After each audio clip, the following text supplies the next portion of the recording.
Amigos, que Dios les bendiga. Bienvenidos a una nueva edición del Evangelio Diario. Estamos al lunes 18 de marzo, en esta quinta semana del tiempo de Cuaresma.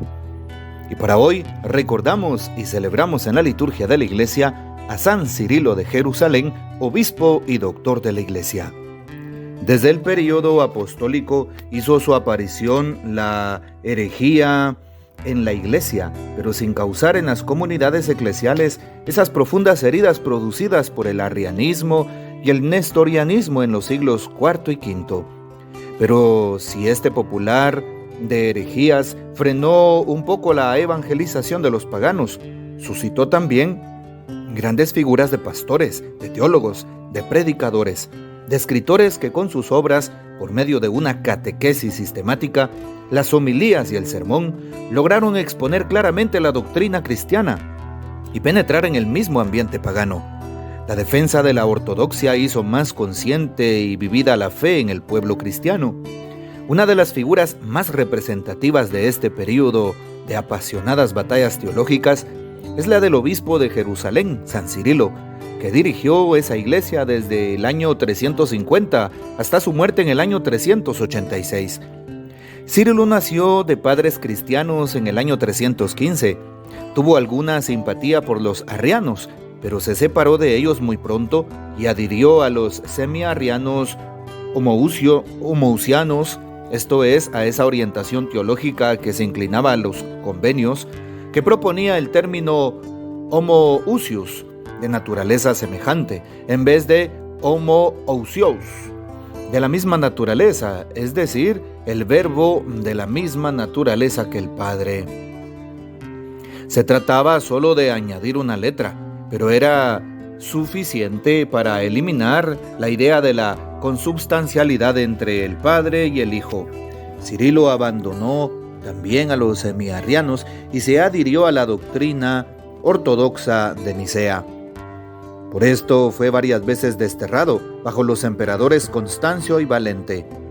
El primer concilio ecuménico de Constantinopla, en el que participó Cirilo, reconoció la legitimidad de su episcopado. Las primeras incertidumbres de su pensamiento teológico demoraron en Occidente el reconocimiento de su santidad.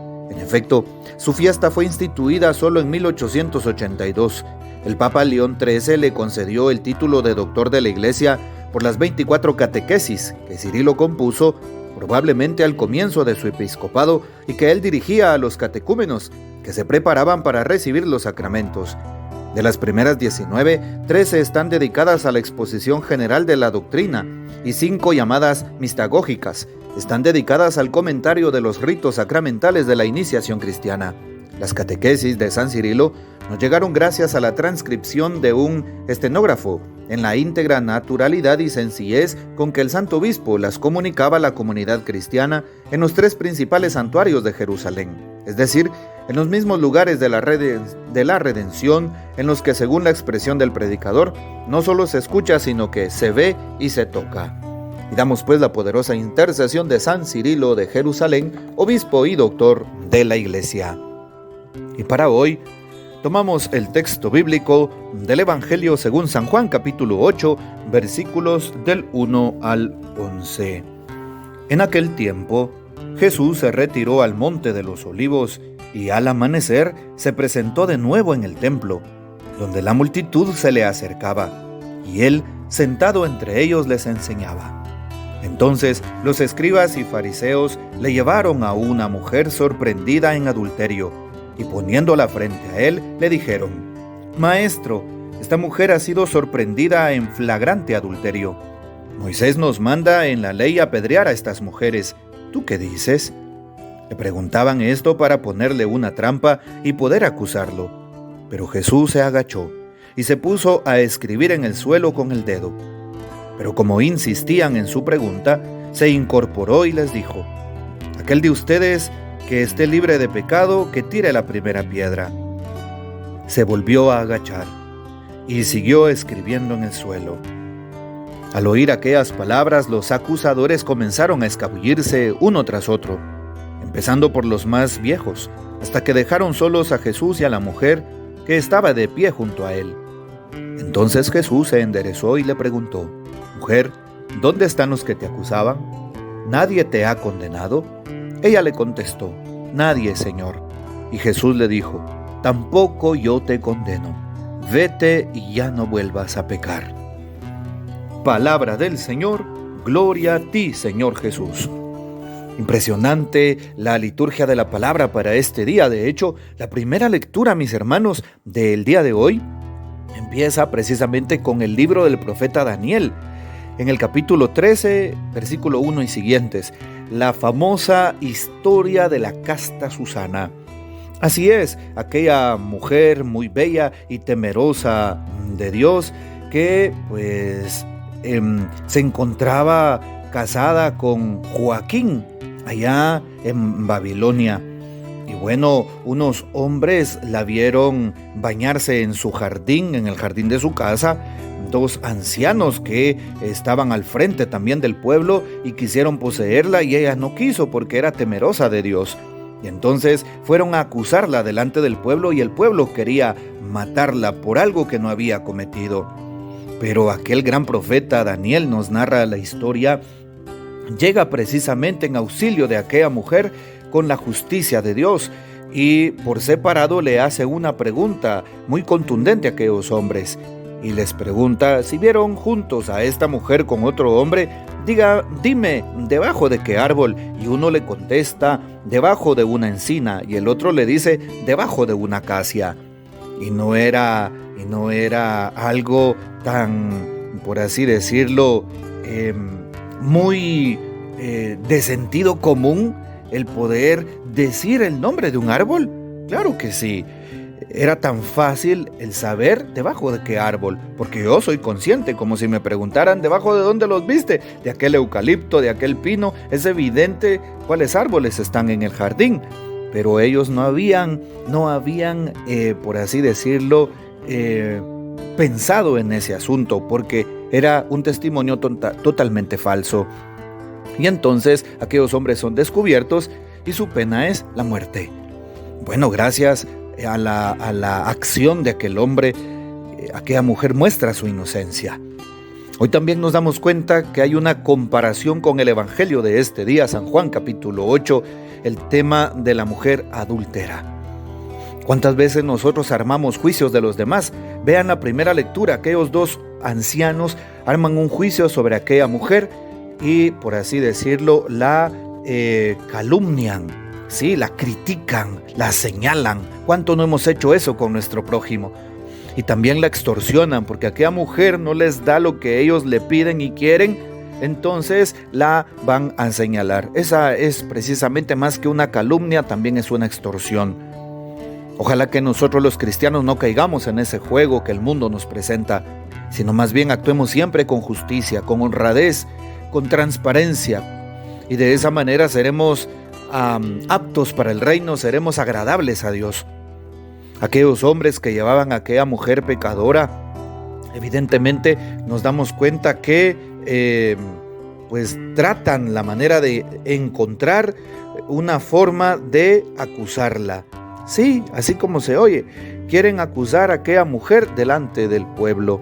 Pero algo importante que debe de considerarse es justamente lo que decía el libro del Levítico, allá en el Antiguo Testamento. ¿Y qué dice el libro del Levítico?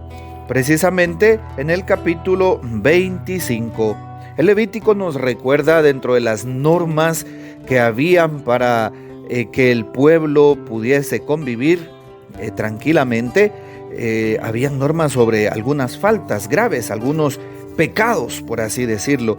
Y dentro de esas normas estaba precisamente esta norma, la norma de si se encontraba a dos personas en flagrante adulterio, pues se les tenía que señalar. Se sacaban todos, los dos, mejor dicho, a la puerta, se sacaban los dos a la puerta de la ciudad y eran apedreados. Y claro, pues esta forma de hacerlo, pues era precisamente a los dos. ¿Y por qué solo llevan a la mujer? ¿por qué no llevan también a aquel hombre? Así es, y por eso la importancia que tiene para el texto que hoy estamos mostrando. Hoy vale la pena pedirle al Señor que nos ayude a no criticar a nadie y a no señalar, puesto que aquellos hombres encontraron a la mujer y seguramente encontraron también al hombre en flagrante adulterio, porque no podía estar sola la mujer, era ilógico. ¿Y por qué no llevan también a aquel hombre? Porque era una sociedad de tipo machista, lamentablemente, una sociedad así, se le llama patriarcal desde el sentido teológico de la palabra, ¿verdad? Pero Jesús viene a romper con esa brecha. Jesús viene a darle un espacio al ser humano, una nueva oportunidad de redención. ¿Cuántas veces no nos hemos sentido nosotros señalados? ¿No nos hemos sentido criticados en el ojo del huracán? ¿Cuántas veces tú y yo no hemos pasado por esas calumnias? Pero el Señor tiene un propósito, pero el Señor nos da fuerza y tolerancia, pero el Señor también nos libra de nuestros enemigos. El Señor siempre nos va a proteger, así que no tengas miedo si has pasado por eso o si actualmente estás pasando por una situación de este tipo.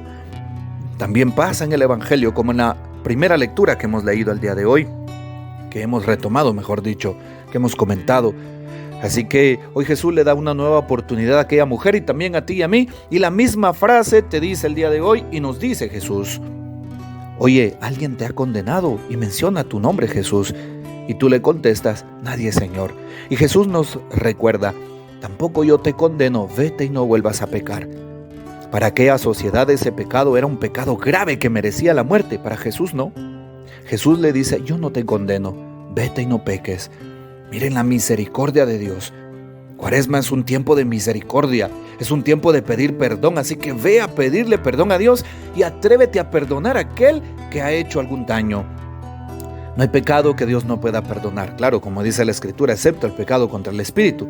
Pero si nos arrepentimos, el Señor nos va a perdonar. Así que le pedimos al Señor que esté con nosotros y que nos dé la gracia de tener esa capacidad de pedirle perdón y de perdonar al prójimo. El Señor nos bendiga, que María Santísima nos guarde y que gocemos de la fiel custodia de San José. Y la bendición de Dios Todopoderoso, Padre, Hijo y Espíritu Santo, descienda sobre ustedes y permanezca para siempre. Amén. Comparte este audio y hasta mañana.